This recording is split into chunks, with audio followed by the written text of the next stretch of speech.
Welcome back into the post-game show. Emery Songer now being joined by Victorious head coach Ryan Parker. Coach, congratulations. You guys have a winning season in 2016-17, first one in a while for this Oskaloosa boys basketball program, but you had to earn it tonight against Indianola. Take us through kind of the idea of this game, especially with the senior night festivities coming off the big emotional game against Pella on Tuesday, and what the morale of the team was heading into this one against the conference's worst team. We talked about it before the game, and that's the best 2-19 team in the state of Iowa. Maybe ever. Yeah, maybe. Because here's the deal. They play hard. They're probably not just not talented. They're semi-talented. I mean, they got some pieces. It's just the pieces don't go there. The bounces don't go their way. That's a team that went up to DCG last week and beat Dallas Senator Grimes, who at one point was as high as #3 in the state. That's a testament to that coach. They haven't given up. I mean, 2-19, you're gonna toss it in usually, and they haven't. I'm split on whether you do what we did tonight. Do you start your seniors and dig yourself a 7-0 hole and honor them, or do you come at this thing as a regular game? I got criticized my first year here that I didn't play seniors. And I didn't know which way to take it. Tonight I went with an all-senior lineup with Jared Cruz, and we dug ourselves a 7-0 hole and let #2 get really, really hot. I'm not sure which way to go. I mean, I want to honor our seniors, but at some point that's going to come up and bite you, and it just about did tonight.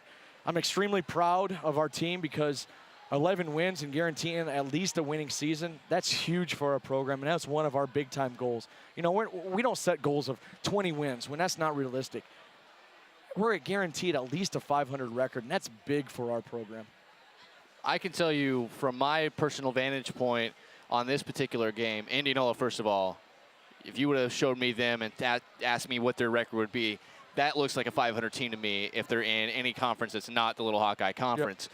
But with that being said, your team battled back early second quarter, really came out. I don't think you guys allowed a field goal made in the second quarter, which allowed you to get out to a 9-point halftime lead. And then you guys were able to keep them at arm's length for the most part in the second half. In that second quarter defensively, what was working? Because for 8 full basketball minutes, the opposition did not make a field goal from the floor. Team defense. You rely on your teammate, on the backside. You rely on your teammate on the hedge in a rotation. We get away from that at times because we want to run out dunk or we gamble on a play. What we keep preaching is a team defensive effort for 32 minutes. You can play with anybody in the entire state. It's that lapse that it may be a 2-minute lapse, and all of a sudden it costs you 3 or 4 buckets, and that could be the turning point in the game. The other issue that we're highly concerned about, and we've been concerned about it all year long, is our free throw shooting. We shoot it really well. And if I told you Jared Cruz is an 80% free throw shooter in practice, you'd call me a liar. And it's not like we're shooting free throws just walking into the gym and shoot. We're doing it after we run a lot of sprints, after we run a lot of offense, after we work on defense. I can't put my thumb on it. He's a great shooter. Well, as a team, you guys shot 37 free throws to 15 for Indianola. So that was really swung in your favor, and you shot just about your season average, 65% tonight. You're on a 62.5% free throw shooting team on the season. Doug up here, I mean, free throw shooting is like his number one thing. How do you fix that? Is there any way to fix it? I don't know, because I put when I walked in the locker room, I put 3 numbers up there. I put an 11 up there for a number of wins because we're extremely proud of being at least a 500 team from where we have been. That's not not great, but from where we have been, we put the number 12 up there because you have us for 13, we had us for 12. 12 missed free throws, 13 missed free throws. Against good teams, you get beat with that number every night. And maybe that's the reason we've getting beat by 1s, 2s, 3s, and 4s, because we're missing free throws. But we work on it in practice. We shoot somewhere between 30 and 50 every day in practice. And at some point, it'll turn around. What was the third number? Third number was 16. We had 16 turnovers. by our calculations. I had 13. I always have the disclaimer that I am not official by any means. I try really hard to write it down while I'm talking about 16 is a number that we're not satisfied with, or anything over 10 is a number we're not satisfied with. Well, especially in this conference, and you see Indianola played pretty clean tonight too, just 12 turnovers for them. But your team very balanced again. Cruz had 15 to go along with 17 rebounds, 13 each for Jack Moore and Cole Henry. You had 9 from Xavier Foster, 6 from Yates. You get it from a lot of different places, and that's what makes your team fairly reliable to score between 60 and 70 points every game.